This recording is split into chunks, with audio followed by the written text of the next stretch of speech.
Hello and welcome to day 3. This is Wednesday and we are in chapter 40 of Job, and this is where God invites Job to respond. In the very first part he says, come on now, what have you got to say?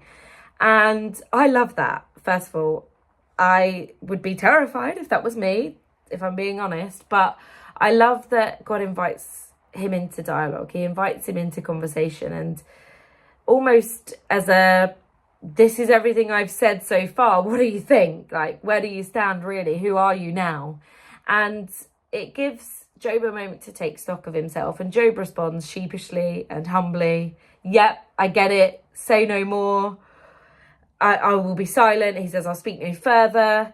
And I think that's a great response, by the way. Job, well done, 10 out of 10 for your response. And God clearly thinks that there's more to be said here. We know in reading further back in Job that Job was so keen to defend his own integrity that it almost seemed like he was saying that God was being out of character. He wasn't acting in his character for all of these bad things to happen to Job.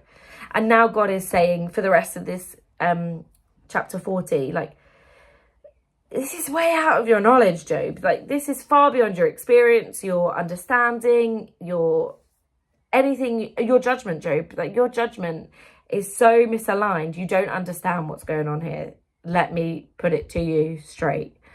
And he mentions a behemoth, and that sounds terrifying. It sounds insane. Some people think it's a hippo, which they are pretty insane as well. I mean, some of the verses in there, if you look into the meaning behind them, it is quite graphic in what God is saying here. And I think God knows Job's heart, right? He knows his pain, his suffering, his questions. He knows where Job is at.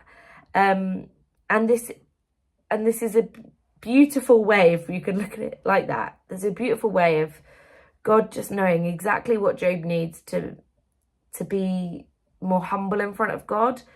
And I think I'm definitely more on the wary side of when God wants to humble me. I don't know if I like that so much. And so I'm definitely challenged. I've been challenged over the last few days and will be challenged as we look more into Job, of just being open to God wanting to humble me over some things. And just reminding myself of God's place in my life.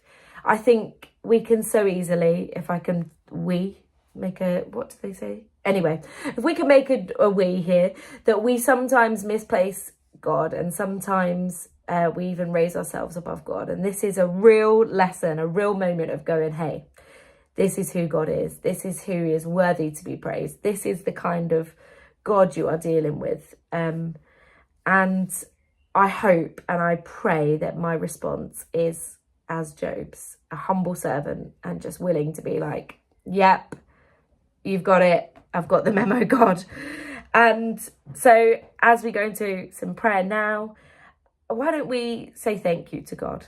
Thank you for all of the ways that he is majestic, all of the ways that he's powerful, all of the ways that he is so rightfully the King of Kings, Lord of Lords, the highest of highs. Like, he is worthy to be praised above every other name.